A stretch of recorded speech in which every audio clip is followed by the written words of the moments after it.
Hi friends, வாங்க வீடியோக்குள்ளே போகலாம். ஃபர்ஸ்ட் டைம் பார்க்குறீங்கன்னா மறக்காமல் சேனலை சப்ஸ்கிரைப் பண்ணிவிடுங்க. நம்ம ஹீரோயின் நம்ம ஹீரோ கிட்ட ஐயோ கொஞ்சம் நடந்ததை சொல்கிறேன் அப்படின்ற மாதிரி சொல்கிறப்போ, நம்ம ஹீரோ சொல்கிறான், அவங்ககிட்ட கொஞ்சம் பேசணும் வா அப்படின்ற மாதிரி கூட்டிகிட்டு போய் உட்கார வச்சுட்டு, நீ என்ன பண்ணிகிட்ருக்க, நீ எதுக்காக இங்கே வந்த அப்படின்ற மாதிரி கேட்குறான். ஹீரோயின் சொல்கிறான், நான் எவிடன்ஸ் தேடுறதுக்காக தான் வந்தேன் அப்படின்னு சொல்கிறப்போ, நீ என்ன எவிடன்ஸ் தேடணும்னு நினைக்கிற அப்படின்ற மாதிரி கேட்குறான் நம்ம ஹீரோ. அது நீ என்னை காதலிக்கிறியா இல்லையா அப்படின்ற மாதிரி ஒரு எவிடன்ஸை தேட தான் நான் இங்கே வந்தேன்னு சொல்கிறப்போ, நம்ம ஹீரோக்கு பயங்கர கோவம் வந்துடுது. நான் தான் சொல்லிட்டேன் இல்லையா, எல்லாம் முடிஞ்சு போச்சுன்னு சொல்லிட்டு, நீ வேறு பாதையில் போ, நான் வேறு பாதையில் போகிறேன் அப்படின்னு சொல்கிறப்போ, நீ எதுக்கு இப்படி பேசுகிற, முடிஞ்சு போச்சு நீ தான் சொன்ன, நான் ஒன்றும் சொல்லலை, எனக்கு இன்னமும் உன் மேலே காதல் இருக்கத்தாண்டா செய்யுது அப்படின்ற மாதிரி இவ சொல்கிறா. என்னை பார்த்து நீ எதுக்கு ஓடுற, எனக்கு அதுதான் ஒன்றும் புரியல, அப்படின்னா எனக்கு காதலிக்கிறதுனால தானே என்னை பார்த்து நீ ஓடுற அப்படின்ற மாதிரி கேட்க, ஆமாம் உன்னை பார்த்து நான் ஓடுறேன், அதுதான் உண்மை, உன் காதலுக்கு தகுதியான ஆள் நான் கிடையாது, உன் வாழ்க்கை நல்லா இருக்கணும்னு சொல்லி நினைக்கிறேன் அப்படின்ற மாதிரி நம்ம ஹீரோ சொல்ல, நம்ம ஹீரோயின் கேட்குறா, லிச்வான் நீ சொல்ல லிச்வான், உனக்கு எதுவும் ஒரு பிரச்சனை இருக்குது, அதை நீ மறைக்கிற, என்ன பிரச்சனையாக இருந்தாலும் சொல்லு, நான் உன் கூட இருக்கேன், 2 பேரும் சேர்ந்து அதை சார்ட் அவுட் பண்ணலாம், கூட ஒருத்தவங்க இருக்கிறது துணைக்கு ஒரு ஆள் இருக்கிற மாதிரி நான் உனக்கு மன தைரியத்தை கொடுக்குறேன், என்னடா பிரச்சனை, எதுவாக இருந்தாலும் என்கிட்ட சொல்லு அப்படின்ற மாதிரி நம்ம ஹீரோயின் கேட்குறா. அம்மா ஹீரோ மூஞ்சில் அடித்த மாதிரி சொல்லிடுறான், எனக்கு ஒன்றும் உன்னுடைய ஆறுதலும் தேவையில்லை, துணையும் தேவையில்லை, எனக்கு என்னைய பார்த்துக்க தெரியும், முடிஞ்சு போனதை நீ பழசெல்லாம் கிளறாத, இனிமேல் நீ என் மேலே காதலிக்கிறேன் அப்படின்னு சொன்னேன்னா நீ என்னை செடியூஸ் பண்ண பார்க்குறன்றதுக்கு அர்த்தம், நீ அப்படி பண்ணாத அப்படின்ற மாதிரி சொல்ல, என்னப்பா உன்னை செடியூஸ் பண்ணுறேனா, நீ என்ன வார்த்தை சொல்கிற, உன் காசுக்காக நான் வந்தேனா, உன் பணத்துக்காக வந்தேனா, என்னோட முழு காதலை உன்கிட்ட கொடுக்க தான் வந்தேன், அது கூட புரியாமல் நீ என்னென்னமோ பேசிகிட்டு இருக்க லிச்வான் அப்படின்னு சொல்கிறப்போ, சரி நீ எதுக்காக இப்படி பேசிகிட்டு இருக்க, நான் லவ் பண்ணலன்னு சொல்லிட்டேன்ல அப்படின்னு சொல்கிறப்போ, இங்கே பாரு அப்போனா இதுக்கு என்ன அர்த்தம் அப்படின்ற மாதிரி ஃபோட்டோவை காமிக்கிறப்போ, ஆஃப்டர் ஆல் இந்த ஃபோட்டோ ஒரு மூலையில் வச்சுருந்தேன், மறந்து போயிட்டேன், இதுக்கு போயிட்டு ஓவராக அழட்டிக்கிற அப்படின்ற மாதிரி சொல்லிட்டு நம்ம ஹீரோ என்ன பண்ணுறான்னா அந்த ஃபோட்டோவை தாறுமாற கிழிச்சு போட, இங்கே நம்ம ஹீரோயின் கத்திட்டு கிடக்குறா, ஏன் லிச்வான் இப்படி பண்ணுற, இப்படிலாம் பண்ணாதுன்னு சொல்லிட்டு, சரி நீ அதை தான் கிழிச்சு போட்டுட்ட, இங்கே பாரு இந்த ரிங் இருக்குது, இந்த ரிங்கை நான் உயிரோடு இருக்கிற வரைக்கும் என் கையில் போட்டுக்கிருவேன், நான் எங்கேயுமே இந்த ரிங்கை தொலைக்கவே மாட்டேன், இந்த ஒன்றும் போதும் என் வாழ்க்கையில், நீ வேணால் காசில் பணக்காரனாக இருக்கலாம், நான் குணத்தில் ரொம்ப உயர்ந்தவ, அது போக நான் காதலில் மிகப்பெரிய உயர்ந்தவ, உன்னை விட நான் தான் பணக்காரி அப்படின்ற மாதிரி சொல்ல, நம்ம ஹீரோ அந்த ரிங்கு தானே இப்போ பிரச்சனை அப்படின்னு சொல்லிட்டு அந்த ரிங்கை வாங்கி கொஞ்சம் கூட மனசாட்சியை எல்லாம் தூக்கி வீசிடுறான். இப்போ அந்த ரிங்கும் போயிடுச்சு, இப்போ நம்ம காதலுக்கான எந்த அடையாளமும் இல்லை, இப்போ யாவது மருந்து தோலை எல்லாத்தையும் அப்படின்னு சொல்கிறப்போ, நீ கொஞ்சம் கூட என் ஃபீலிங்ஸுக்கு நீ மரியாதையே கொடுக்கல, நீ இப்படி பண்ணுவேன்னு நினச்சி கூட பார்க்கல, ஒரு வேளை அந்த ரிங்கு மட்டும் எனக்கு கிடைக்கலன்னு வச்சுக்கோ, ஏன் கண்டிப்பாக நீ செத்துடுவ லிச்வான், நீ உயிரோடு இருக்க மாட்ட, இது நான் உனக்கு கொடுக்குற சாபமாகவே வச்சுக்கோ அப்படின்ற மாதிரி இந்த பிள்ளை சாபத்தை விட்டுட்டு, நீ இந்த அளவுக்கு என்னை ஹர்ட் பண்ணுவேன்னு சொல்லிட்டு நினைக்கலன்னு சொல்லிட்டு திட்டிட்டு போக, நம்ம ஹீரோக்கு ரொம்ப வருத்தமாக போகுது. நம்ம ஹீரோயின் அவன் ரொம்பவே லவ் பண்ணுறான், கொஞ்சம் கூட ஹர்ட் பண்ணக்கூடாதுன்னு நினச்சான், அவனை விட்டு எப்படி பிரிக்கணும் அப்படின்றது நம்ம ஹீரோக்கு தெரியல, அதனால தான் இப்படி ஹீரோயினை ஹர்ட் பண்ணி விட, இப்போ ஹீரோயின் அழுதுகிட்டே போயிடுறா. நம்ம ஹீரோக்கு மனசை இந்த அளவுக்கு நம்ம கஷ்டப்படுத்திட்டோமே அப்படின்ற மாதிரி ரொம்ப ஃபீலிங்காக இருக்குது, அவனும் அழுகிறான். இப்படியே நம்ம ஹீரோயின் என்ன பண்ணுறாங்கன்னா, அங்கே போயிட்டு அந்த புல்லுக்கு நடுவுலலாம் பயங்கரமாக தேட, இப்போ தான் ஃபஸ்ட் ஸ்னோ ஃபாலும் விழுகுது, அந்த ஸ்னோவில் கூட விடாமுயற்சியாக தேடிட்டு இருக்க, இதெல்லாம் பார்த்த ஹீரோக்கு ஏன்டா தூக்கி போட்டோம் அப்படின்ற மாதிரி தான் இருக்குது. நம்ம ஹீரோயின் தேடி தேடி களைச்சே போயிட்டாங்க, கடைசி வரைக்கும் அவங்களுக்கு அந்த ரிங்கே கிடைக்கல. இப்படியே நம்ம ஹீரோ மூட் அப்செட்டில் நிற்க, அண்ணங்கார வேற வாடா சாப்பிட போகலாம் அப்படின்ற மாதிரி கூப்பிட, உனக்கு நேரங்காலமே தெரியாது, தயவு செய்து போயிடு அப்படின்ற மாதிரி கத்தி அனுப்பி வைக்கிறான். நம்ம ஹீரோயின் ஒரு வழியாக ரூமுக்கு வந்துட்டு ஜெனிக்கிட்ட எல்லாம் சொல்லி புலம்புறாங்க, இப்படி தூக்கி போட்டுட்டாண்டிடுறீங்கன்னு சொல்லிட்டு, சரி விடி அவன் அவனை லவ் பண்ணல போல இருக்குது, அவனை கட் பண்ணி விட்டுட்டு வேறு யாராவது பிக்கப் பண்ணிக்கோ அப்படின்ற மாதிரி சொல்கிறப்போ, இல்லை அவன் என்னை காதலிக்கிறான், அப்புறம் இதுக்கு அந்த ஃபோட்டோலாம் வச்சுருக்க போகிறான், நான் வேறு ஐடியா வச்சுருக்கேன் அப்படின்னு இவ சொல்கிறா. அந்த ரிங்கை ஃபோட்டோ எடுத்து ஃப்ரேம் போட்டே வச்சுருக்கா, ஜெராக்ஸ் பண்ணிட்டு, அதை ஃபுல்லாக நோட்டீஸ் ஒட்ட போகிறேன்னு சொல்ல, அடிப்பாவி கொஞ்சம் ஓவராக தான் போகிறேன்னு சொல்லிட்டு திட்டிகிட்டு இருக்கா. அவள் போய்ட்டு எல்லா இடத்துலையும் நோட்டீஸ் ஒட்டிட்டு, கண்டுபிடிச்சி கொடுக்குறவங்களுக்கு 5000 ரூபாய் சன்மானம் வேறு கொடுக்கப்படும் அப்படின்னு வேறு எழுதியிருக்கு. இதை நம்ம ஜாக் பார்த்துட்டு, இது உன்னோட ரிங் தான், நீ தொலைச்சிட்டியா அப்படின்னு சொல்லி கேட்க, ஆமாம் தொலைச்சிட்டேன், ஆனால் இது என்னோட ரிங் கிடையாது அப்படின்னு சொல்கிறப்போ, அப்போனா இது இது கப்புள்ஸ் ரிங்கா அப்படின்ற மாதிரி சொல்கிறப்போ, டேய் ஒந்தையும் தொலைச்சிட்டா அவள்தையும் தொலைச்சிட்டா, உன் காதலுக்கு ஏதோ நல்லா இல்லடா, ஏதோ கெட்ட காலம் வந்த மாதிரி இருக்குன்னு சொல்ல, நம்ம ஹீரோ நான் தான் அதை தூக்கி வீசினேன் அப்படின்ற மாதிரி சொல்கிறப்போ, டே நீ ரொம்ப பண்ணுறடா, அந்த பிள்ளை மனசை நீ ரொம்பவே காயப்படுத்துறேன்னு சொல்கிறப்போ, வேறு என்ன பண்ண சொல்கிற, அவளை விட்டு நான் எப்படி விலகிறது, நீயே ஏதாவது ஐடியா இருந்தால் சொல்லு அப்படின்னு சொல்கிறப்போ, பேசாமல் நீயும் ஜீனட்டும் பேச்சப் ஆகிடுங்க அதுதான் வந்து ஒரே வழி. இல்ல 2 பேரும் ஒண்ணா ஸ்டே பண்ண மாரி அவள்ட்ட காமிங்க அப்படின்னு சொல்றப்போ, இத விட கேவலமான ஐடியா உனக்கு எதுவும் கிடைக்கலையான்ற மாரி நம்ம ஹீரோ சொல்றான். இப்படியே வந்து நம்மளுடைய ஹீரோவுடைய அண்ணனும், நம்மளுடைய ஜெனியும் மீட் பண்றாங்க. ஜெனிய வந்து பார்ட்டிக்கு போணும். கொஞ்சம் நல்லா ட்ரெஸ் பண்ணிட்டு வாம்மா அப்படின்ற மாரி இவர் சொல்லி அனுப்பி வைக்கிறாரு. இவளும் நல்லா பார்ட்டிக்கு போற மாரி அழகா ட்ரெஸ் பண்ணிட்டு வர, இவருக்கு தான் கொஞ்சம் பார்வை வேற மாரியே, இவருக்கு ரொம்ப பிடிச்சு போகுது இவள.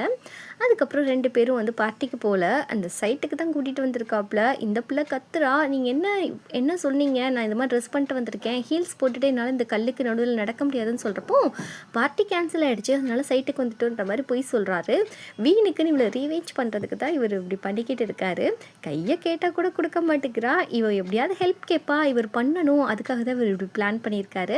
இவ தொட கூட விட மாட்டேங்கிறா. எவ்வளோ கஷ்டமா இருந்தாலும் நானே பார்த்துக்கிறேன்னு சொல்லிட்டு, சரி நீ இவ்வளோ கஷ்டப்படுறியே, இதெல்லாம் யாருக்காக? என் தம்பிக்காக தானே அப்படின்ற மாரி கேட்க, லூசு பையன் தப்பு தப்பாக புரிஞ்சுக்கிட்டான் அப்படின்ற மாதிரி இவன் நினச்சிட்டு, ஆமாம் உன் தம்பிக்காக தான், எதுக்கு வந்து அவன் சொல்லாமல் கொள்ளாமல் என்னை விட்டுட்டு போனான் அப்படின்ற மாதிரி இவங்கிட்ட போட்டுவாங்க. ஆனா, ஒரு நாள் கூட உன்ன காதலிச்சதா சொன்ன மாரியே தெரியலையே! இங்க வந்து கூட உன்ன ஒரு தடவ கூட மீட் பண்ணலையே! அப்படின்னு கரெக்ட்டா இவர் சொல்ல, இருந்தாலும் உன் தம்பி லவ் பண்ணிட்டு 4 வருஷத்துக்கு முன்னாடி என்கிட்ட சொல்லாம கொள்ளாம போயிட்டான் அப்படின்னு ஹீரோயின் கதைய அடிச்சு விட, ஒருவேள அவன் சொல்லலைன்னா நீ அவன்கிட்ட தான் கேட்கணும். அதுக்கும் ஒரு காரணம் இருக்கும். அப்படின்ற மாரி இவன் சொல்லி முடிக்கிறான். இவ ஏதாவது ஒண்ணு தெரிஞ்சுக்கிட்டு ஹீரோயினுக்கு ஹெல்ப் பண்ணலான்னு சொல்லி பார்த்துக்கிட்டு இருக்கா. இப்படியே நம்ம ஹீரோயின் ரூமுக்கு ஒரு ஆள் வராரு. அவர் வந்து என்ன பண்றாருன்னா, நம்ம ஹீரோயின் ட்ரிக்க கண்டுபிடிச்சிட்டு வந்து குடுக்குறாப்ல. நம்ம ஹீரோயின் நன்றிக்கு மேல நன்றி சொல்லிட்டு, "ஏம்மா 5 பைசாக்கு பெறாத இந்த ரிங்கை ஏம்மா இப்படி தேடிட்டு இருக்க? இது ஜஸ்ட்டு வெள்ளி கூட கிடையாதே!" அப்படின்ற மாரி சொல்ல, நம்ம ஹீரோயின் என் காதலோட சிம்பல் அப்படின்ற மாரி சொல்றப்போ, அப்பனா எனக்கு ரூ. 10,000 குடுன்ற மாரி இவரு டிமாண்ட ஏத்தி சொல்ல, ஹீரோயின் கிட்ட அவ்வளோ பணம் இல்ல. குடுக்க முடியாதுன்னா இந்த ரிங்க தூக்கி வீசிருவேன் அப்படின்ற மாரி ஒரு பிளாக்மெயில் பண்றாரு. "ஒரு நிமிஷம் இருங்க, இங்கேயே இருங்க தாத்தா, இந்த வந்துடுறேன்" அப்படின்ற மாரி சொல்லிட்டு, இவ ஹீரோ ரூமுக்கு போயிட்டு கதவ தட்டுன்னு தட்டுறா. நம்ம ஹீரோ பட்டக்குன்னு பதறி வந்து ஓப்பன் பண்ணா, நம்ம ஹீரோயின் வந்து, "எனக்கு ரூ. 5,000 பணம் குடு" அப்படின்ற மாரி கேட்க, ஜாக் வந்து சரி ஏதோ எமர்ஜென்சி இருக்கும் போல இருக்குன்னு சொல்லிட்டு எடுத்து குடுக்க போறான். நம்ம ஹீரோக்கு ரொம்ப கோவம் வருது. இவ வந்து ரொம்ப கோவமா கேட்கறதுனால அவன் கத்துறான். "அதான் உனக்கு சம்பளம் தான் போடுறேன்ல, அப்புறம் எதுக்கு என்கிட்ட வந்து பணம் கேட்குற?" அப்படின்ற மாரி கேட்குறப்போ, "நீ தானே ரிங்க தூக்கி போட்ட, உன்னை யார் தூக்கி போட சொன்னா? இப்போ அதுக்கு நான் எக்ஸ்ட்ரா காசு கட்ட வேண்டியது இருக்கு. அதுக்கு நீ தான் குடுக்கணும். ஒழுங்கா குட்றா காச" அப்படின்ற மாரி இவ கேட்குறப்போ, நம்ம ஹீரோ காச அந்த கிரெடிட் கார்ட குடுத்துட்டு, "இங்க பாரு, இன்னொரு தடவ இப்படி ஆட்டிட்யூடா என்கிட்ட பேசாத. சுத்தமா எனக்கு பிடிக்கல நீ இப்படி பேசுறது. பார்த்து நடந்துக்கோ" அப்படின்ற மாரி சொல்ல, சரி பின்னோட பாஸ்வேர்ட் சொல்றா அப்படின்ற மாரி கேட்டா, பர்த்டே டேட் தான் போட்டுக்கோ. ஏன்னா 2 பேருக்கு ஒரே நாள் தான் பர்த்டே அப்படின்னு சொல்லி அனுப்புறப்போ, இங்க ஜாக் கூட சொல்றான். இருந்தாலும் உன் ஆளுக்கு ரொம்ப ஆட்டிட்யூட் ஜாஸ்தி. ரொம்ப திமிரு பிடிச்சவளா இருக்கா அப்படின்ற மாரி சொல்றான். நம்ம ஹீரோ சொல்றான், இதுக்கெல்லாம் ஒரு முடிவு கட்டணும்னா, நான் வந்து சுவிட்சர்லாந்து கிளம்பணும் அப்படின்னு சொல்றப்போ, இத கேட்டா ஜீனத் கேட்டா ரொம்ப சந்தோஷப்படுவா அப்படின்ற மாரி ஜாக் சொல்றான். இப்படியே வந்துட்டு இந்த ஒரு வழியா ஜெனி பிள்ளை வீட்டுக்கு வந்துடுது. திரும்பவும் ஹீரோவுடைய அண்ணன் ஃபோனை போட்டு உசுர வாங்குறான். ஆல்ரெடி ஏர்போர்ட்ல ஒரு ஒயிட் கலர் டப்பாவை போட்டு உடைச்சிருப்பா இல்லையா, அதுக்குள்ள வந்து ஒரு மாடல் செஞ்சு வச்சிருப்பான். அந்த ஹோட்டலோட மாடல். அத வந்து இப்போ ஸ்டிச் பண்ணவா, நீ தானே உடைச்ச அப்படின்ற மாரி சொல்ல, இவளுக்கு கால் வலிக்குது நான் போமாட்டேன்னு சொல்லிக்கிட்டு இருக்கா. நம்ம ஹீரோயின் வந்து, நான் உனக்காக போயிட்டு வேலையை பார்க்குறேன் அப்படின்ற மாரி சொல்லிட்டு, நம்ம ஹீரோயின் வந்திருக்க. இவன் வந்து நம்ம ஜெனி தான் வந்திருக்கான்னு நினச்சி கதவை திறந்தா, நம்ம ஹீரோயினை இவருக்கே ஷாக்காக இருக்குது. எதுக்கு அவள் வரலையான்னு சொல்லி கேட்க, இல்லை அவள் தூங்கிட்டா கால் வலிக்குதுன்னு சொல்லிட்டு, நான் தான் உங்களுக்கு ஹெல்ப் பண்ண வந்திருக்கேன் அப்படின்னு சொல்லிட்டு உள்ளே வரா. அங்கே பார்த்தா அவங்க அண்ணன் ரூமில் வந்து நம்ம ஹீரோவும் இருக்கான். இது ஹீரோயினுக்கே அதிர்ச்சியாக இருக்குது. இப்படி நம்ம ஹீரோயின் கிட்ட ஒரு வரைபடத்தை காமிச்சு, இதே மாதிரி தான் இதை வந்து ஸ்டிச் பண்ணி கொடுக்கணும் அப்படின்ற மாதிரி சொல்ல, நான் மேக்ஸில் புலி, டிராயிங்கை மட்டும் கொடுங்க பக்காவாக பண்ணிடுறேன்னு சொல்ல, இவளுக்கு அந்த டிராயிங்கை பார்த்து ஒன்றுமே புரியல. சாரிங்க எனக்கு ஒன்றுமே புரியல, நீங்கள் சொல்லிக் கொடுங்க அப்படின்ற மாதிரி ஹீரோயின் சொல்கிறா. அங்கே இருக்க ஒரு மாடலை காமிச்சு, இதை மாதிரி தான் அதை செய்யணும் அப்படின்ற மாதிரி ஒரு மாடல் சாம்பிள் பீஸை காமிச்சிட்டு, இவர் கிளிப்பிள்ளைக்கு சொல்லிக் கொடுக்குற மாதிரி சொல்லிக் கொடுக்குறாரு. இப்படி இப்படி பொறுமையாக உடச்சி எடுக்கணும்னு சொல்லிட்டு நம்ம ஹீரோயின் மொத்தமாக உடச்சே பிச்சிடுறாங்க.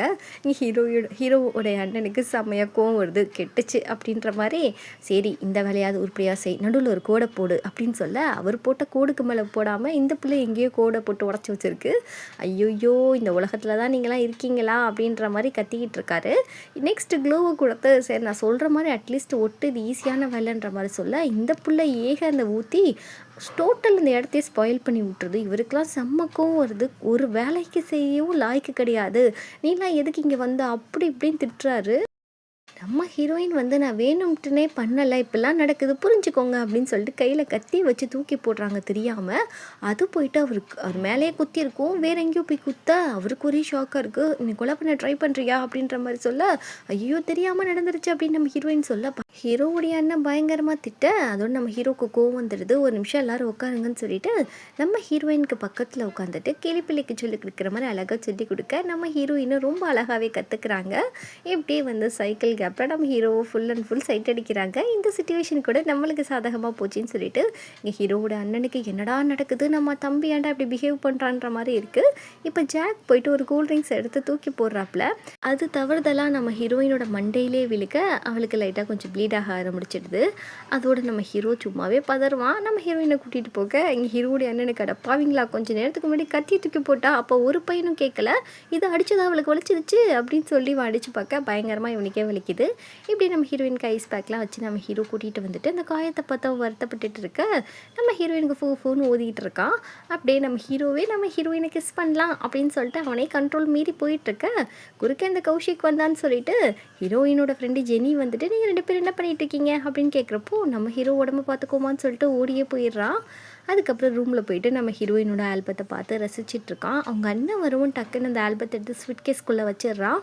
அவங்க அண்ணனுக்கு இன்னமும் நம்ம ஹீரோயினை தான் லவ் பண்ணுறான் அப்படின்றது தெரியல. நம்ம ஹீரோ நாளைக்கு வந்து சுவிட்சர்லாந்து கிளம்ப போகிறான். அதுக்கு தான் வந்து இன்றைக்கி ஒரு நைட் ஒரு குட்டியாக பார்ட்டி வைக்க போகிறோம், அதுக்கு நீ வந்து எனக்கு கொஞ்சம் ஹெல்ப் பண்ணு அப்படின்ற மாதிரி அண்ணன் கூப்பிடுறான். இப்படியே வந்து நைட்டு பார்ட்டி நடக்குது. அங்கே வந்து நம்ம ஜீனட் என்ன பண்ணுறாங்கன்னா நம்ம ஹீரோக்கு ஃப்ளைட் டிக்கெட் புக் பண்ணிவிட்டு எல்லோரும் முன்னாடியும் கொடுக்குறாங்க. நாளைக்கு 10 மணிக்கு வந்து ஃப்ளைட் இருக்குது அப்படின்னு சொல்லிட்டு நம்ம ஹீரோயின் இதை கேட்டுடுறா. அவகிட்ட சொல்லிட வேண்டியதானே நீ போகிறேன்னு சொல்லிட்டு அப்படின்னு சொல்கிறப்போ இங்கே நம்ம ஹீரோ பார்க்க நம்ம ஹீரோயின் வந்து பார்த்தும் பார்க்காத மாதிரி இருந்துக்கிறா.